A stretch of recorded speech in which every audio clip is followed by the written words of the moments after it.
এই যে আপনার মাছ মারার যে সামগ্রী যে উপকরণ আমরা দেখতে পাচ্ছি, এইটা দিয়ে কি আপনার দিন অতিবাহিত করা সম্ভব? আপনার দিন ভালো করে যাচ্ছে এই মাছ মেরে? এটাকে একটা কথার মতো কথা বললেন নাকি? যে পরিমাণ যেভাবে পানি আমাদের দেশে আসছে, হ্যাঁ, সেই তার তুলনায় আমরা মাছ অধিক সংখ্যক বেশি পাচ্ছি, কিন্তু দুঃখজনক হলো আমরা মাছ পাই ঠিকই, কিন্তু মাছ খেতে পারি না। কারণ হলো আমরা মাছ নিষিদ্ধকরণ করা হয়, আর পরবর্তীতে দেখি যে ওই অমুক জায়গায় মাছের দাম খুবই কম, ইলিশ মাছ। খুব ভালো, কারণ আমার দেশের মানুষ সঠিকটাই নির্বাচন করছে এবং সঠিক সিদ্ধান্ত নিছে। সিদ্ধান্ত নিছে যেভাবে কোকাকোলা আমার দেশের সয়লাভ করতেছিল, ঘরে, বাজারে, রাস্তাঘাটে, শহরে, বন্দরে আমার দেশের মানুষ সঠিক সিদ্ধান্ত নিছে এবং কোকাকোলাকে বয়কট করছে। এতে আমরা খুশি। আমরা চাই না কোকাকোলা আর আমাদের দেশে আসুক আর আমরা কোকাকোলা খাই, বরং কোকাকোলার পরিবর্তে আমরা টিউবওয়েলের পানি খাবো। এমনকি এই যে সিলেটে আমাদের যে বন্যার পানি আসছে ভারত থেকে, ওই পানি প্রয়োজনে খাবো, তথাপিও আমরা কোকাকোলা খাবো না। আমরা এটা সিদ্ধান্ত একমত হয়ে আছি। প্রিয় দর্শক এবং শ্রোতা, আজকে আমরা আছি সিলেটের বন্যা কবলিত এলাকায়। এখানকার মানুষের দুঃখ দুর্দশা নিয়ে আপনাদের সামনে তুলে ধরব। এখানকার মানুষের দুঃখ দুর্দশা, তারা কিভাবে দিন অতিবাহিত করছে, কিভাবে দিন তাদের দিনাপাত করছে, তাদের দিন কিভাবে যাচ্ছে, এই সম্পর্কেই আমরা কথা বলবো। এই ভাইয়ের সম্পর্কে আমরা জানবো যে আসলে এই যে ভাই দাঁড়ান, এই যে এদিকে আসেন। ওই আমরা আসছি এই আপনাদের এলাকার বন্যা সম্পর্কে কিছু কথা বলবো। এই যে দেশে বন্যা হচ্ছে, তো এই বন্যা সম্পর্কে আপনারা কিভাবে দিন অতিবাহিত করছেন, এই বন্যা সম্পর্কে দু একটি কথা বলেন আমাদের। আপনি যে সম্পর্কে প্রশ্ন করছেন, বন্যায় আমরা কি বলবো, তবে আলহামদুলিল্লাহ খুব ভালো। আমরা খুব ভালো দিনকাল যখন করতেছি, দেখতে পাচ্ছেন না পানি আসতেছে, আর আমরা মাছ শিকারের জন্য ব্যস্ত আছি। হ্যাঁ, এলাকায় কি অবস্থা, সবাই মনে করেন যে মাছে বন্দি হয়ে গেছে, সবার টার্গেট এখন মাছ। পানি নিয়ে কারোর কোনো চিন্তা, টেনশন, দুশ্চিন্তা কারোর কোনো কিছু নাই। আমরা আছি শুধু মাছ নিয়ে। এই যে মাছ ধরার জন্য আসছি, মাছ ধরবো। এটা দিয়ে আমরা দেশকে স্মার্ট বাংলাদেশে পরিণত করার চিন্তা ভাবনা আছে। পানি কোনো ম্যাটার না, মানে আই ডোন্ট ম্যাটার। হ্যাঁ, এটা কোনো বিষয় না। পানি কোনো একটা সিম্পল বিষয়। আমরা পানিকে দেখে আমরা ভয় পাই না, কারণ এই দেশের মানুষ আমরা করোনার চাইতেও শক্তিশালী। পানি তো একটা সিম্পল বিষয়, যেটা দেখা যায়, এটাকে মোকাবেলা করা এটা কোনো ইজিলি বিষয়, এটা নিয়ে কোনো টেনশন নাই। কারণ পানি আসছে, আমরা মাছ ধরবো, মাছ ধরার জন্য এদের যাচ্ছি। তা আপনি কোথা থেকে আসছেন, কি অবস্থা?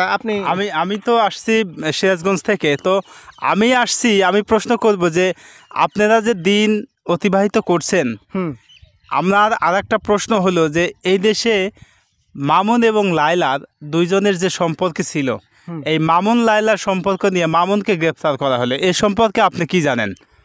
হ্যাঁ, খুব ভালো, কারণ আমার দেশের মানুষ সঠিকটাই নির্বাচন করছে এবং সঠিক সিদ্ধান্ত নিছে। সিদ্ধান্ত নিছে যেভাবে কোকাকোলা আমার দেশের সয়লাভ করতেছিল, ঘরে, বাজারে, রাস্তাঘাটে, শহরে, বন্দরে আমার দেশের মানুষ সঠিক সিদ্ধান্ত নিছে এবং কোকাকোলাকে বয়কট করছে। এতে আমরা খুশি। আমরা চাই না কোকাকোলা আর আমাদের দেশে আসুক আর আমরা কোকাকোলা খাই, বরং কোকাকোলার পরিবর্তে আমরা টিউবওয়েলের পানি খাবো। এমনকি এই যে সিলেটে আমাদের যে বন্যার পানি আসছে ভারত থেকে, ওই পানি প্রয়োজনে খাবো, তথাপিও আমরা কোকাকোলা খাবো না। আমরা এটা সিদ্ধান্ত একমত হয়ে আছি। আরে ভাই, আমার প্রশ্ন হচ্ছে যে এই দেশে মামুন এবং লায়লা নিয়ে যে বিতর্কিত হচ্ছে, মামুনকে যে গ্রেফতার করলো পুলিশ, আপনার এই সম্পর্কে অভিমত কি? আপনি সিলেটের বন্যা নিয়ে আবার এত খুশির সংবাদ দিচ্ছেন আপনি, কারণ খুশি তো হওয়ারই বিষয়। যখন মনে করেন যে এ দেশ থেকে আমরা ভারতের পণ্য বয়কট করা শুরু করে দিছি, এরপর কোকাকোলাকে যখন বয়কট করলাম, তখন আমার দেশের মানুষ মনে করেন যে খুশি হয়েছে। কেন খুশি হয়েছে? কারণ ইসরায়েলের এই হলো কোকাকোলা। আমরা কোকাকোলা খাই আর এর টাকা চলে যায় হলো ইসরায়েলে। ওরা মুসলমানদের উপরে নির্বিচারে হত্যা করে, যার কারণে কোকাকোলা বয়কট। আমরা খুব খুশি হয়েছি, গোটা বাংলাদেশের মানুষ খুশি হয়েছে, গোটা বিশ্বের মুসলমান খুশি হয়েছে। এতে আমাদের কোনো টেনশন নাই। আপনি যে প্রশ্ন করেছেন, খুব ভালো প্রশ্ন করেছেন, আপনি সাংবাদিক মানুষ, আপনাকে অসংখ্য ধন্যবাদ। আমার আর একটা প্রশ্ন হচ্ছে যে মহারাষ্ট্র থেকে একজন নারী পায়ে হেঁটে হজ করতে যাচ্ছে।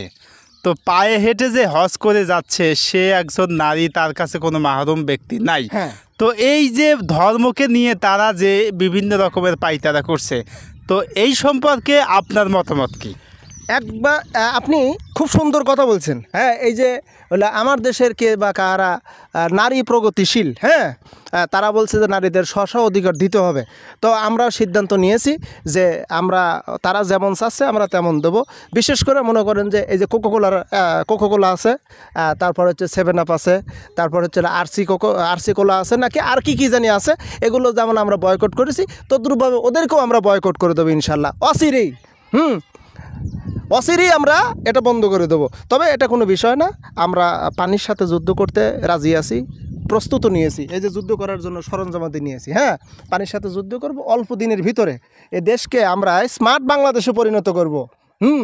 আমাদের কোনো চিন্তা ভাবনা নেই, কোনো টেনশন নাই, মানে আই ডোন্ট কেয়ার ইট। হ্যাঁ, এই পানিকে আমরা করি না। এখন কথা হচ্ছে যে এই যে আপনার মাছ মারার যে সামগ্রী, যে উপকরণ আমরা দেখতে পাচ্ছি, এইটা দিয়ে কি আপনার দিন অতিবাহিত করা সম্ভব? আপনার দিন ভালো করে যাচ্ছে এই মাছ মেরে? এটাকে একটা কথার মতো কথা বললেন নাকি?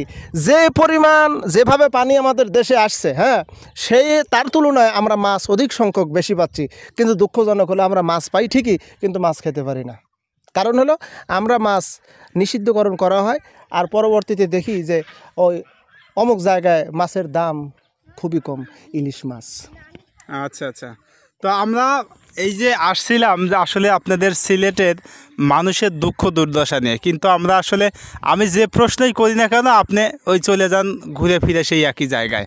আসলে আমাদের যে মূল বিষয়টা, আমরা আসছি মানুষের যে দুঃখ দুর্দশা, মানুষ কিভাবে দিন যাপন করছে, মানুষের চলাচল কেমন, মানুষের খাবারের অবস্থান কি, এই সম্পর্কে আপনার কাছে জানতে চাচ্ছি। আপনি কি এই সম্পর্কে কিছু বলতে পারবেন? হ্যাঁ, আপনি খুব সুন্দর কথা বলছেন। কারণ আমার দেশে যখন এই যে এই চাউল টাউল কমতি হয়ে যায়, তখন মনে করেন যে আমাদের দাদা বাবুরা দেওয়ার জন্য প্রস্তুত হয়ে যায়, বিদেশ থেকে চলে আসে। মনে করেন যে 8 টাকা কেজি চাউল, হ্যাঁ, 5 টাকা কেজি হলো ডাউল, এরপরে হলো সয়াবিন তেল সহ বিভিন্ন কিছু। এখন তো কাঁচামরিচ মোটামুটি মনে করেন যে এই সবগুলো বিষয় নিয়ে আপনি সাংবাদিক মানুষ, আপনাকে ধন্যবাদ। আমার দেশের অনেক হলুদ সাংবাদিক আছে, সঠিক তথ্য প্রচার করে না। আপনি সঠিক তথ্য প্রচার করার জন্য আসছেন, আপনাকে অসংখ্য ধন্যবাদ জানাই।